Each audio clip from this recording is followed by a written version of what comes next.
Hi, I'm Zibby Owens, and you're listening to Moms Don't Have Time to Read Books. This 30-minute podcast features a new author interviewed by me every single day, 365 days a year, for about 30 minutes. I am also the publisher for Zibby Books, which publishes 12 books a year in fiction and memoir. Our books are already out now. You can check it out on zibbybooks.com. And we have a magazine called Zibby Mag, where we have lots of wonderful essays and lifestyle features. That's at zibbymag.com. We have classes at zibbyclasses.com. And I recently opened a bookstore in LA called Zibby's Bookshop at 1113 Montana Avenue at 11th Street in Santa Monica. I hope that you are able to enjoy some of our other offerings. But this here podcast is the basis of all of it and started in 2018. And no matter what I do, this is basically my favorite thing. Enjoy.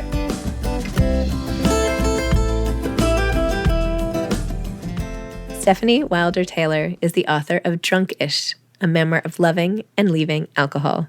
This is a particularly meaningful podcast for me because I read all of Stefanie Wilder-Taylor's books in the throes of new motherhood. I clung to every word. She was like a guiding light for me, not that she ever knew that, when I was just struggling and trying to get through and feeling like I was losing myself. And here was this funny, awesome woman telling it like it was. And I completely appreciated that. Then I met her when she moderated Laura Cathcart-Robbins's event at Zibby's Bookshop about Stash, her book. And I was like, oh my gosh, Stefanie, I love your books. And she said, well, I actually have a new book coming out. And I said, when it comes out, you have to come on my podcast. And so she sent it to me in PDF, which was really exciting. And I read it and it's fabulous. And this is the perfect book for now. And it has her sense of humor and all of the good things. And I'm just a huge fan. Anyway, Stefanie Wilder-Taylor is an author, TV personality, and co-host of the popular podcast For Crying Out Loud. She co-created and hosted the late-night comedy parenting show Parental Discretion with Stefanie Wilder-Taylor for Nick Mom on Nickelodeon. She's the author of Sippy Cups Are Not for Chardonnay, Nap Time is the New Happy Hour, It's Not Me, It's You, I'm Kind of a Big Deal, and Gummy Bears Should Not Be Organic. She has appeared on Good Morning America, 2020, The Dr. Oz Show, Dr. Phil, Larry King Live, and Today. She lives in Los Angeles with her husband, her 3 delightful teenagers, and her dog, Penelope. Welcome, Stefanie. Thank you so much for coming on Moms Don't Have Time to Read Books to discuss Drunkish, loving, and leaving alcohol. Thank you so much, Zibby. Thank you for having me. I think this is such an important podcast. It's aimed at moms, which is my favorite target audience. So I have to say, and I already said this in the intro I recorded for your episode, but I told you this as I accosted you at my bookstore, but I have been reading your books forever. And they have been such, guiding lights for me as I've gone through motherhood myself with 4 kids. And I actually found not 1, but 2 copies of Sippy Cups Are Not for Chardonnay in my library here because I try to save most of my books.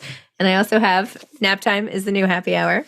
And you're the one. Gummy Bears Should Not Be Organic, but I guess I missed 2. They came out after that because I don't know. I guess I got too busy or something. The other 2 books are out of the parenting genre, so maybe that's why. It was misleading to people. They were memoirs about my 20s, and not the 20s, but my 20s. Right.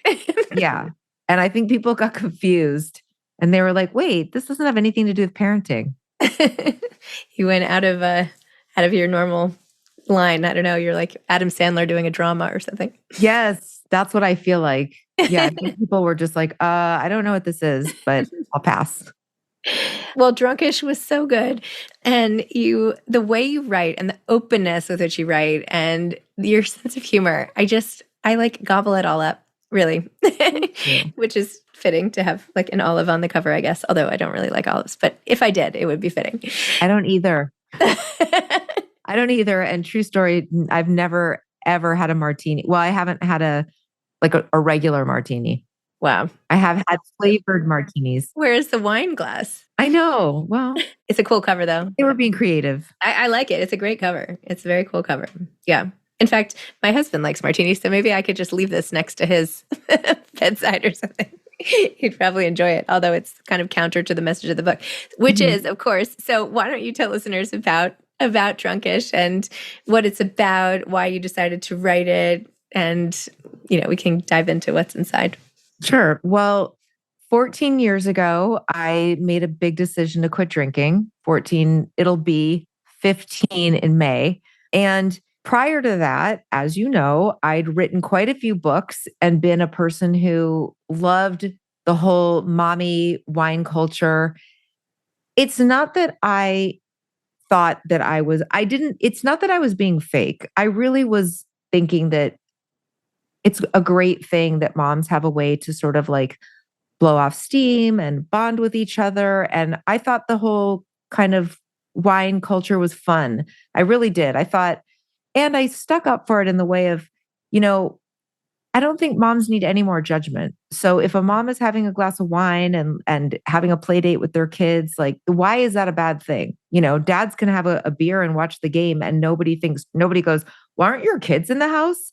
But somehow it seemed a way to judge moms. And I didn't like that. My whole first book was really railing against the judgment of moms, especially considering the fact that when I had a baby, I felt anxious and scared and alone and inexperienced and all the insecurity and kind of the I started blogging, and a lot of the blogging culture was around drinking. Like we all thought that was really funny, including me. I say we. I thought it was hilarious. The first time I wrote a blog post, I was a couple of glasses of wine in when I started my blog. My baby was only a couple months old. And I also have a stand-up comedy background. So a lot of it was exaggerated, I was being funny. I wasn't really drinking alcoholically at that time. I didn't feel I was.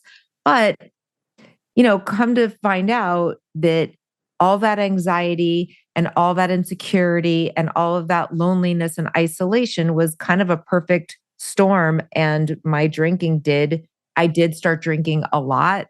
And I did start questioning my drinking. And then when my daughter was about 2, I decided to quit drinking.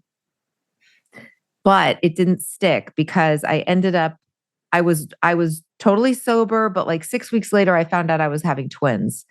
And I was like, oh my God, I didn't drink through that whole pregnancy. I stayed sober. And then when I had my twins, I really and truly felt like, oh, I obviously don't have a problem because now I've gone all these months without drinking. It wasn't hard.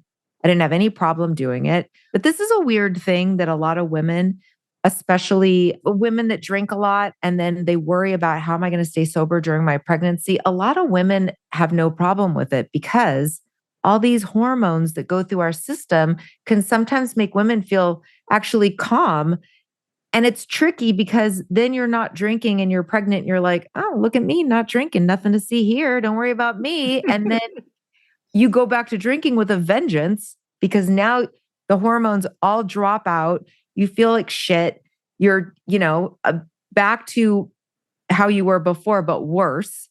And then you're like, well, thank God I can drink. And that's how I was. And then because I do believe now that I have alcoholic tendencies and we can call it a substance use disorder. We can call it whatever we want, but alcohol has always been a way that I solve problems. So it got bad pretty quickly. And then I got sober when my twins were 18 months old. And that was it. And I decided that because every time I talk about addiction on my podcast, For Crying Out Loud, which has basically raised my kids on that podcast, and people always seem to respond when I would talk openly about my issues with alcohol and my issues with all addiction. And because it would get so much response, I sort of felt like after a certain amount of time, I hadn't really talked about it. Obviously hadn't written a book about it, but I'd been really honest on TV and in articles that I wrote. So I thought, like, why not tell that story? I didn't feel like I had a different story. I felt like that story needed to come out of me. Wow. And I have a stand-up background and am a humor writer. So I wanted to see if I could write a book about getting sober in a similar vein to Sippy Cups Are Not for Chardonnay talked about being a mom. You know what I mean? Like a really honest book.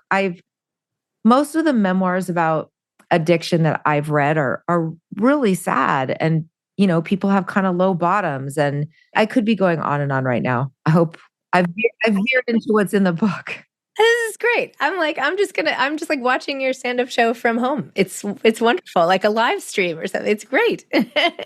No, you do write with the same voice because it's your voice, and it's wonderful and funny and relatable. I mean, you say these, you have these like throwaway lines, and I don't know. It's just. You have one part about like when you did get sober, how all of a sudden you didn't want to have sex with your husband anymore. Mm-hmm. Like what happens after how when you were younger and like your breast reduction surgery, you didn't care, but then when you were nursing, like all of a sudden it's like an issue and you had to deal with that. Like all these things, they could easily remain private, but when you bring them to light, it makes people chuckle, whether it's happened to them or not, or some piece of it or whatever. Well, you're a writer, so I think you know this, and I also teach writing. And one of the things that I say to my students when we're talking about writing about yourself and memoir writing is that if you aren't feeling a bit uncomfortable with the things that you're revealing, you're not doing your job. Mm-hmm. Because I don't read people's memoirs, to read their public thoughts. I read somebody's memoir to hear what they're really and truly thinking inside. And I want to be a voyeur and I want to hear those things. And that makes me feel closer to the person. And that makes me feel, I want people to feel like, oh, I want to be her friend because she keeps it real. Yes. And so a lot of those things, it's not that easy to be that honest, but that's how I know that I'm doing it right, is when I feel that icky feeling like, oh, should I really be saying this? Do people really want to hear like this? This is scary to feel that exposed. It's true. But that's kind of the point of it. Sometimes though, it's easier to have strangers read it than people a little bit. Do you feel like that? Oh yeah. My husband hasn't read the whole book, and believe me, I read him out loud when I was working on it. I would read him parts of it. He doesn't know half the stuff I said about him at this point because I mean, there was one thing I kind of had to tell him because it happens early on, which I'll remind you about. But like when we were dating, so this was one of those things that when I wrote it, I was like, oh my God. But sometimes I would get drunk on a date back when we were single and hadn't been together that long. And I once, where I'm going. I know what you're going to say. Yes. I fell asleep mid blowjob. You had a funny term for it though. Yes. We called it a cock nap. Yes. Which he said, he's like, oh, I didn't remember the next day. He's like, yeah, you took a cock nap. Which I was humiliated briefly, but it was so funny that he said that. And then that became kind of a running joke of ours. But of course, years and years later, I'm writing the book. It's like that comes back with a cringe factor, right? But I thought, it's the truth. I'm going to put it in there. But I had to tell him it was in there because like I was thinking about his sister reading it, my sister-in-law. Yeah. And I was like, oh, maybe you should know this is in there. And he was like, it is. I said, sorry. Yeah. It's like, do you tell him when it's already like at the printer or when he can do something about it? Yeah. Don't ask for permission, ask for forgiveness.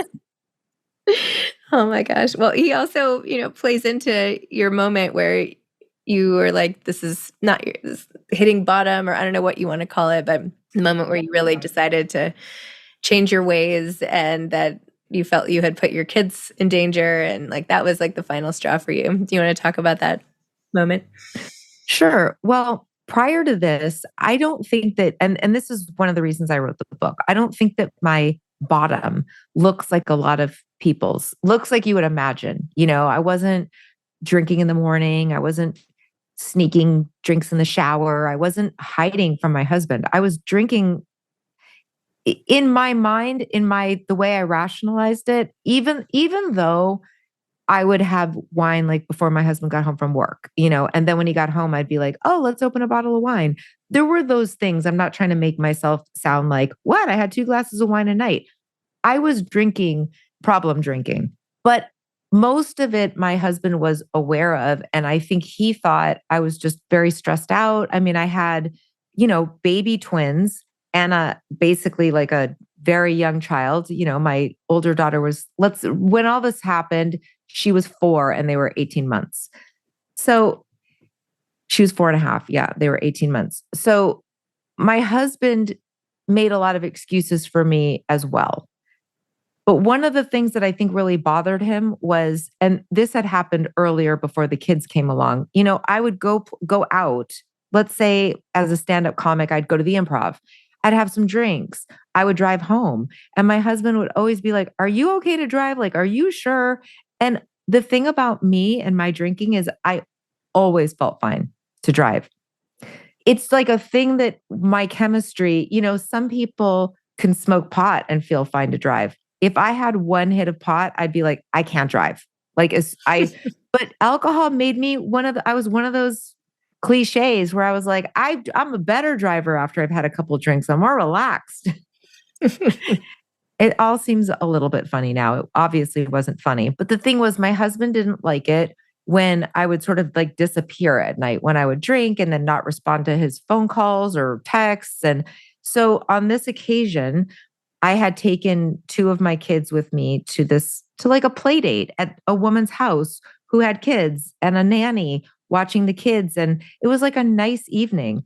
And she was serving drinks. It was kind of a drinking crowd, for lack of a better word. Everybody was kind of having some drinks.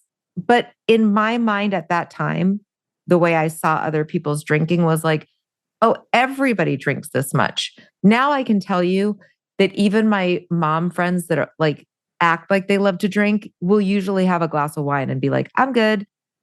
I just wasn't seeing it that way at the time. So anyway, I had some drinks and then I had some more drinks and then I was feeling really good. And what tends to happen with me is if I've had a couple of drinks and I'm feeling relaxed and happy and like all is right with the world, I want to keep that going. I want to keep that feeling going. And it's very selfish. And I stopped being aware of what the amount is that I've had and what the rules are about drinking. And I feel like I want to feel this way and I need one more drink to feel this way. And I'm not hurting anybody. And my husband had been trying to call me and I was resentful because I was like, why is he trying to call me? He was home with one of my twins and I was with my other twin and the older one.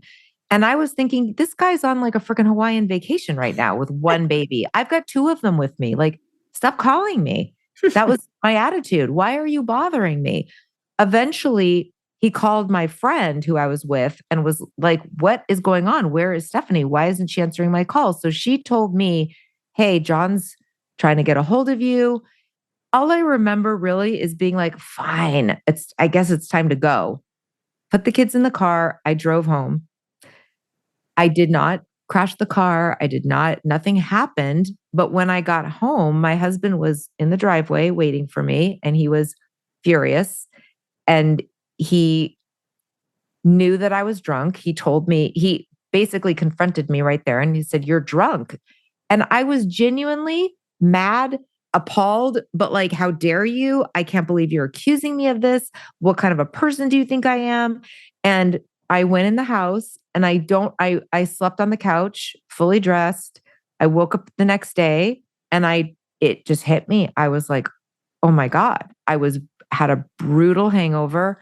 It was so obvious that I had been drunk and I remembered him being mad at me and I knew I was on the couch. I knew we were like in a fight and I just woke up. I just woke up to the idea that like, I would have judged the crap out of another mom. If I heard that story and I knew that a mom drove home, like even in that situation, if I'd heard another mom was at that gathering and drove her kids home practically in a blackout and her husband, I'd be like, wow, that woman has a problem. But all of a sudden it was me and I couldn't escape the idea that like, no, I did that. I did this thing that I would made this decision that I would never make. I would never make a decision sober that would put my kids in danger. Mm-hmm. Never. That's not the kind of parent I am. I think I was an overly conscientious parent. I may let my kids eat a gumball off the floor of the mall, but I'm not going to actually put their lives in danger. And I actually had to go convince my husband that I had a problem because I just knew that my husband is very forgiving. He's very easygoing. I knew he was mad, but I knew that if I told him, my husband doesn't think I'm a bad person. And he didn't think that I had a drinking problem. That's the thing. We didn't get in fights about my drinking ever. Like it wasn't a thing. My husband has never one time said, like, I think you drink too much. Like it was just my husband always made excuses for me. Like, well, it's hard for you to gauge how much you've had to drink. It's hard if we're at a party and you have a wine glass and people keep pouring you more wine, it's hard for you to tell. So we would do these little games where he'd say, like, I'll let you know if you're starting to seem tipsy, But then we'd go to do that and I'd be like, stop trying to police my drinking. So he'd leave me alone. So when I went to him that morning, I knew that I could convince him that I didn't have a problem and he would forgive me. And I could say, I'm going to be so careful from now on. But I knew that if I'd done this, it could happen again because I didn't think I would do that. Do you know what I mean? The sober me wouldn't have done that. So I knew without a doubt in my mind that when I drink, I don't know how much I've had. I'm unpredictable. So if I'm unpredictable, then that follows that I shouldn't drink because I'm not safe drinking. And that knowledge made me go, well, if that's the case, then really no. And I've tried many times to cut down. If you read the book, toward that happening, I'd really been trying to manage and control my drinking, and it was not working. So I had decided I'm just going to drink every single day, every night, but only have a couple glasses, and I'm just never going to drive. And then I drove. So I just was like, I have to do whatever it takes to just not drink again. But I did not think at that time that could be classified as alcoholism. All I knew was I don't want to drink anymore. Wow. When you say it though, I mean, and when you say even what you said earlier about the hormones and pregnancy and everything, do you look back ever, and I don't want to minimize alcoholism or any of it or whatever it is, right? There's so many factors at work, but I feel like, and for the mom culture in general, and flashing back to, my own habits, particularly when my twins were young as well, it's so stressful and there's so little, there are so few breaks because it's nonstop that a glass of wine is something that can like take you out of it a little bit. So it's almost like medication in a way. So I'm wondering, Absolutely. after maybe when you don't, well, I don't know. What happened then? Like, did you feel like you needed a different type of medication afterwards? Well, and I just want to go back to something that you just said that I think is really important. And it's not that I think that many moms misuse alcohol when their kids are young and may notice themselves drinking more or using it to self-medicate. Like you said, a lot of times people, once you have a baby, your anxiety goes through the roof. I mean, and let's face it, a lot of moms are the default parent and feel, I wrote about this feeling in sippy cups where it was like, we are aware of where the kids are at all times. Mm-hmm. And I used to get furious that my husband let's say we're sitting on the couch and we've got the baby and I was so annoyed at the idea that my husband could just get up off the couch and like go take a shower. Oh, must be nice. You can just go take a shower. Like the planning that goes into taking a shower when you have like a newborn baby. You can't just take a shower. You have to like put the car seat right next to the shower so that wait till they're asleep. But then even if they're asleep, you have to bring the freaking monitor in with you. And husbands they just don't have that or really understand that unless they're a single dad of a newborn, which you don't hear about that much. But I can imagine that, So my point is, I think that a lot of people use alcohol. Why? Because it works. It does make you feel relaxed. It does decrease your anxiety at first. If you're drinking too much, it can also have a rebound effect and make you more anxious. And alcohol's a depressant, right? But we don't necessarily realize that. But my point here is that doesn't mean that all moms become alcoholics either. Mm-hmm. There's a whole bunch of other factors, So for me, I turned to drinking, but I'd always used something. Mm-hmm. So I could look back, once I'd been sober for a while and I could really start going through looking at my life, and get out of that denial of like, this came out of nowhere. How did I just suddenly become somebody who can't? No, it's like I'd been drinking since I was 14. I'd regularly had blackouts. I just started looking at my drinking more honestly. And my biological father was a pill addict. He was an addict most of his life. But I always separated that from me. He didn't even raise me. I didn't see a lot of the genetic component, the childhood chaos, the doing stand-up comedy and always drinking before. I'd always used alcohol. For a lot of women, I think if they have certain factors from their childhood in their genetic makeup, it can wake up that sort of alcoholic tendency in them. But for other people, they can go through a little period of using alcohol too much and then go, you know what, this isn't healthy.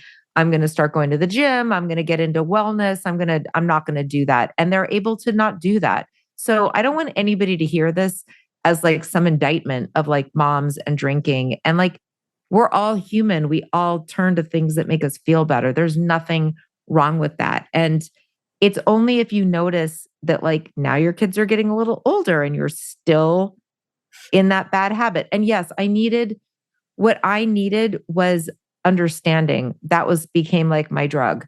Other moms not drinking with me, people to talk to, people to hang out with. I needed something, like a salve for the loneliness and isolation that I still felt. And I needed more help. I needed my husband to pitch in more. I started going to recovery meetings and I definitely got a lot out of that. Mostly company. Mm-hmm.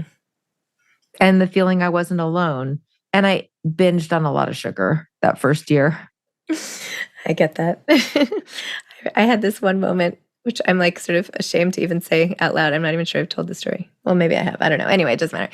But we were living in like a temporary apartment as we moved from one place to the other, and everything was just totally disorienting. Like I barely knew where we were living, and I didn't have my stuff and all this. Anyway, I would push the double stroller down the street in New York, and it would be Shabbat or something. And I'm like, oh, I've got to get more wine. Like it's okay. I can go and get more wine. It's Shabbat. So I would like try to squeeze this double stroller into the wine store and down the 2 steps that they had there.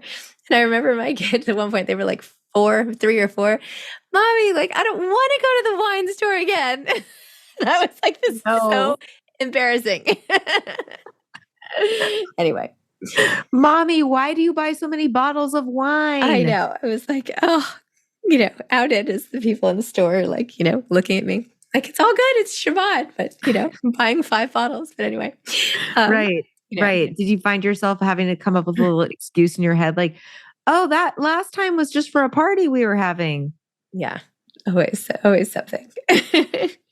But what you went through was farther in the past that you sort of not drudged up, that sounds negative, but like, started writing about now for this book. Why go into this now? And what did it feel like to look back on a time? I mean, it sounds like you have a lot more compassion for yourself than you did when you were going through it. Yeah, I think it was too raw for a few years. Mm-hmm. I mean, the thing is, the drinking and driving was humiliating and it was so hard to talk about. For a long time, I only talked about it with people in my meetings, people that I knew would understand. And my closest friends knew, my brother and sister-in-law knew, but it's just not something that I regularly talked about. And I would go on TV because it seems weird to say that I went on TV, but because I'd written that book, Sippy Cups, it sort of got out that I got sober. And then all of these outlets were wanting like me to talk about it. Mm-hmm. I got interviewed for the New York Times. I was on the cover of the Sunday Style section. I was only sober 4 months. They'd done an interview with me. And listen, looking back, I feel like it's a little bit weird that I did that. So like knowing what I know now, 14 years later, it's weird that at 4 months I had anything to say about sobriety. I did know that I didn't have anything to say. So when I first was approached by like Dr. Oz, Dr. Phil, I was like, no, absolutely not. I don't want to talk about it. But this reporter from the New York Times wanted me to be interviewed. And it's like a long story. It's in the book. I'd been outed by a parenting writer for the New York Times. And I was upset. I was very shocked. I was very upset. I had originally just told my small blog readership, which was only a few hundred people that were reading that blog. And she had basically announced it in her column on the New York Times without any heads up. I had no idea. She didn't ask me for a comment. She just talked about me. And a lot of people apparently read the New York Times. Who knew? That's when all these publications started reaching out to me and asking me to be on TV. And I was like, no, absolutely not. So eventually, when I was in the New York Times after by this woman who interviewed me, I started getting people reaching out to me, like on Facebook or whatever, kind of asking me for help. And I was like, wow, okay, maybe I'm in a sort of a unique position to tell the truth about what's going on with me. So I agreed to do a couple of shows. I did not ever mention that I drove drunk. That was not part of the story at the time. I had a lot of rationalization for that. Number one, I was embarrassed and I didn't want to. I was like, I'm already being judged. Like, already, without even knowing that piece of it, some of the comments I was getting were like, you shouldn't be a mom. You shouldn't be allowed to have kids. You should have your kids taken away from you. CPS should read this and come and get your kids. I mean, just knowing that I'd admitted to drinking too much, I was like, what is going to happen? Right? The feds are going to show up at my door if I say that I drove drunk. Like, I was scared. But also, I just thought the way I rationalized it too was like, yeah, it's the truth. But if I say that, it's going to make a lot of women not relate to my story. It's going to give women a reason to go, well, I would never do that. Therefore, I don't have to look at my drinking. So in my mind, I'm like, they don't need to know that. Right? I'll keep that part to myself. Well, and that went on for years. And I did many TV shows and did not tell the full truth about my situation.